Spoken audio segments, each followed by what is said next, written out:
All right, guys, guess what? I finished my recovery coach training class. You are now looking at the newest recovery coach and the only recovery coach in College Station, Texas. Wow! Yay! I'm done. I'm finished.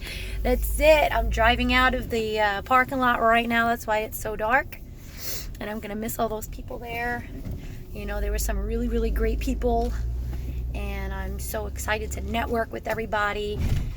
Oh, and I hope some of you guys are watching these videos, even though it's kind of embarrassing, but that's okay. It's my story. It's what I love to do. This is what I was meant for. I know it, just like you guys gone through the same thing. It's what you're meant for. And that was a really special class of people. It was really something to meet everybody and relate with them. And even though the first day was rough, I mean, take the second right it was turn. It was worth it. It was very worth it.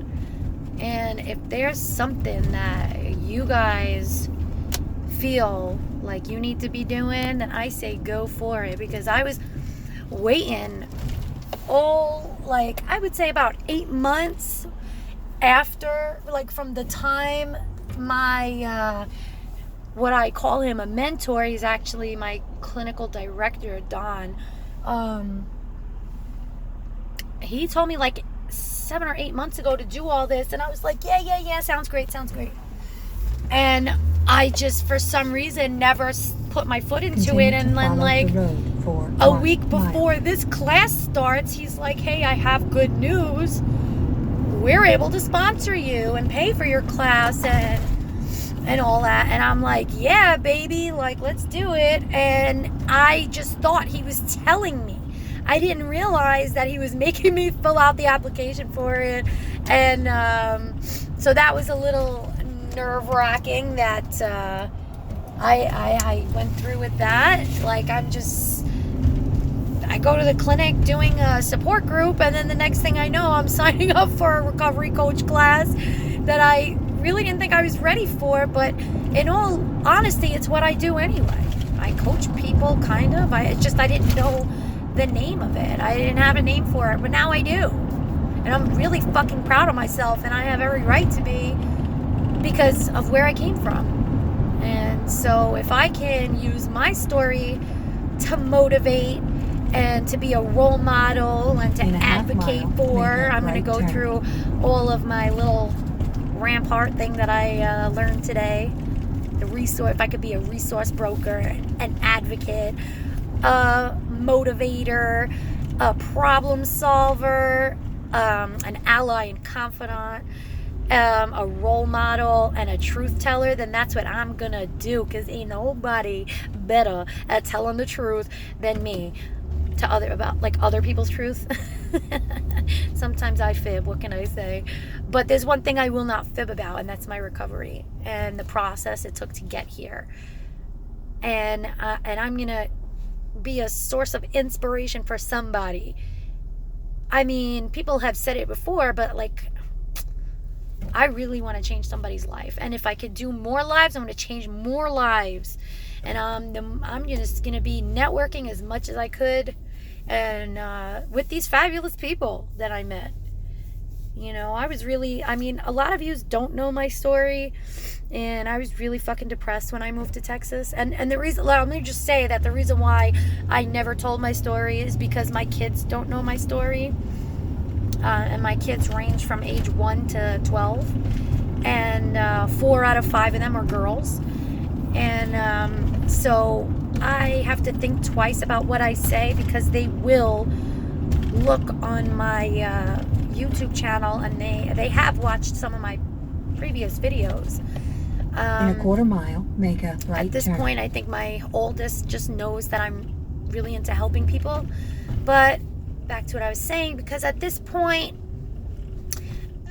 I've gotten so far that I really don't think that my daughter would look at me like my oldest daughter would look at me in such a disgusted way if she sees how far I've gotten and how I'm creating a future for myself, for my children, and doing the things that I love, going after my dream, the things that I want to do, and it's possible. So back to what I was saying. So a lot of people don't know that my story, when I moved to Texas, I was fucking depressed as fuck. Like, I really wanted to kill myself, and I was going to, but I cowered. Thank God. I was a coward, and I kept thinking of my kids. This is real life. It fucking sucked, and I wanted to go home. Take the second right turn. But I stuck through. I had no choice. And I really, really, really believe that. My twins, if it wasn't for them, I probably wouldn't be here.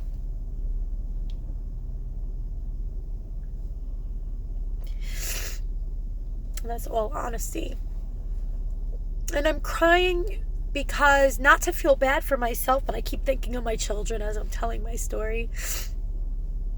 I just want them to know really how much they mean to me. And it's not to take away from my older kids. The fact that I'm like saying that my twins saved my life as opposed to my older children.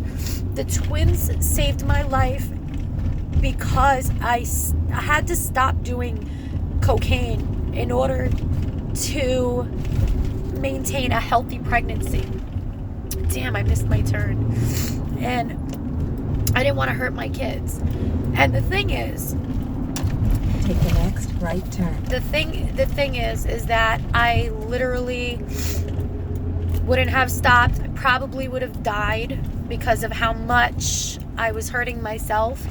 And with a clear head, I can honestly say make a right turn. That the cocaine was contributing to me wanting to kill myself. I thought I was using it to cope with it because of some of the things that I would go through, such as having this block is really fucking nice. It has all Christmas lights up and big houses. It's crazy. It was contributing to my depression, where I thought that it was helping me like deal with stuff with my husband, that it was giving us a better marriage because we were up all night talking and hanging out and just having a good old time, just being together. But the reality is that the cocaine was contributing to me wanting to just not be here anymore. And I'm so glad I have a clear head to know that. But look at this, nobody can see me. But nobody nobody knows that. I mean, how could you, with a fucked up head, how could you know what the fuck is going on? It's just, it's a shame that there are people out there that are still dipping and dabbing in this shit, and some of them are going hardcore, head first, divulging, having a good old time, what they think is a good old time, because cocaine is a party drug. I never partied on it. I was just using it to cope with my life. But now today I have coping skills, and I can give my coping skills to other people in hopes that they help. And I'm a source of resource, if that makes sense. I am another way for people to get help and treatment. And I've been doing that for a little while. I had about maybe a handful of people that I helped get treatment, and I think of them all the time. But it's like I feel like I didn't do, like they did it. Like I was just help, and that's exactly what this is about. And I always tell, like, the people that I coach, which I didn't know really it was coaching, but my peers from the clinic, I always tell them, like, I will do for you what will do to you, you have to do for you. And, you know, I'm not going to give anybody anything for free. And I don't mean monetarily. Like, I'm not going to just hand shit to people. That's not how I work.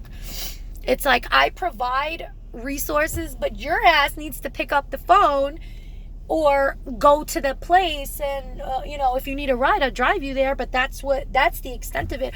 I cannot and will not make phone calls for nobody. I will not, you know, enable anybody.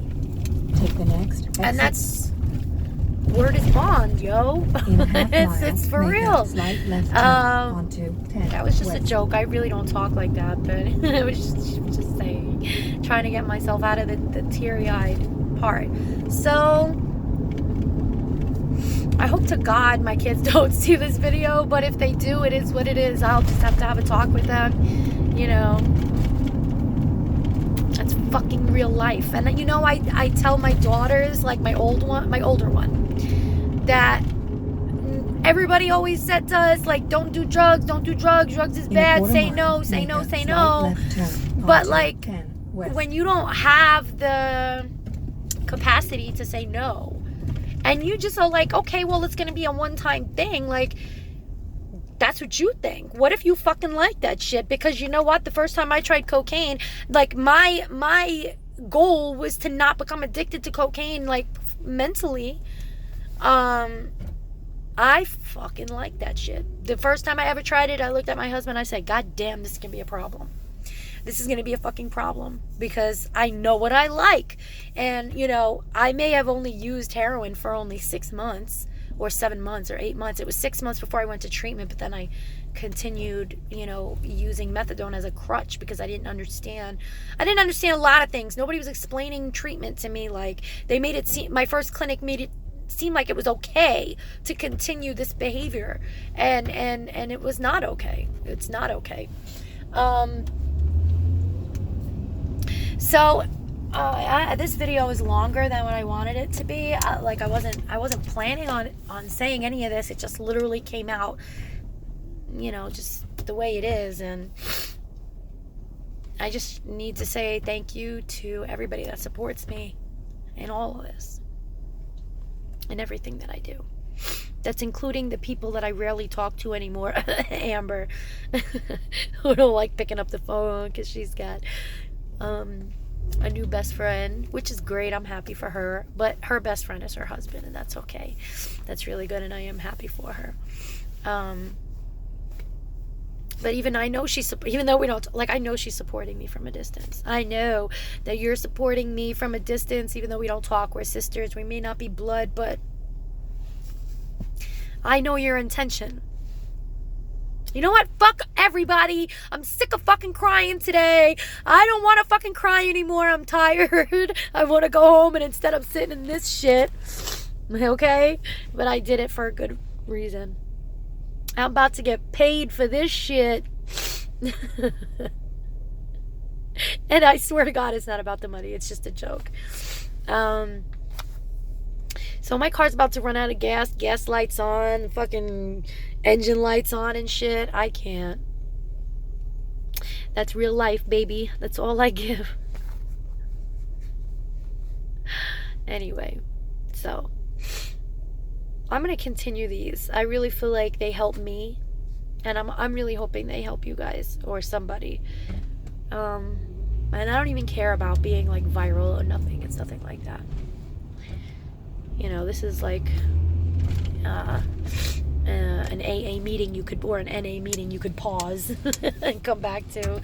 Not so much share, but, you know. Actually, technically you can share. I will listen to you, and I'm here for people.